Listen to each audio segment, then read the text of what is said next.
Hi, I'm Devyani Kapoor, and I have authored this book, Walking Through Time series for classes 6 to 8 for the NCERT curriculum.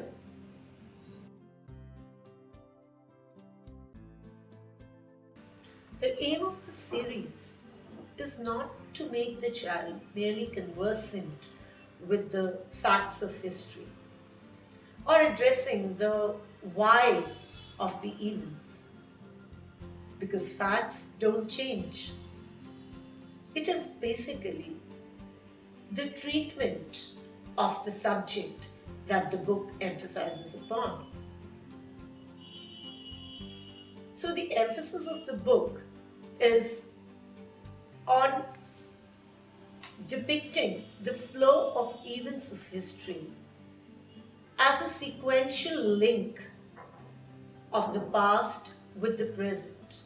It aims at making interconnections between the two ages and thus removing this misconception about history being a redundant past.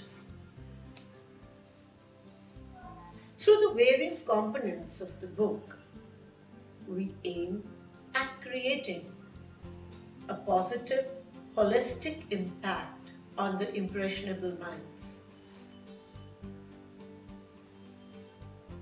The first of the components, which is the learning objectives, is the first interaction of the child with the chapter.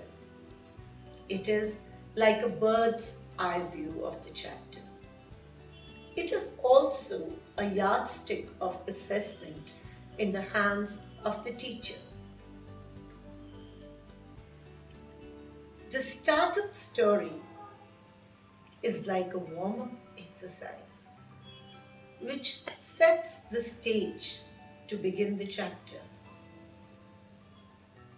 Efforts have been made to integrate past with present, draw interconnections, thus having an integrating approach to the whole concept. The do you know is like an extra shot which fulfills the hunger, the thirst in the child to know more about the past. We have the look up, where the child gets web links which would help him to do his projects, thus helping him save his time. The book is a CCE compliance book. So, the summative assessment tasks are designed in a very innovative manner. They not only check the knowledge of the child, but also take cognizance of skills, strategies, analytical approach, and behavioral patterns. With the summative assessment task are attached the rubrics, which are tools of assessment for the child. We have 4 formative assessment tasks at equal intervals, which give the student enough practice for the sake of his examinations. Finally, the broader aim of the book is not just knowing social science. It aims at doing social science.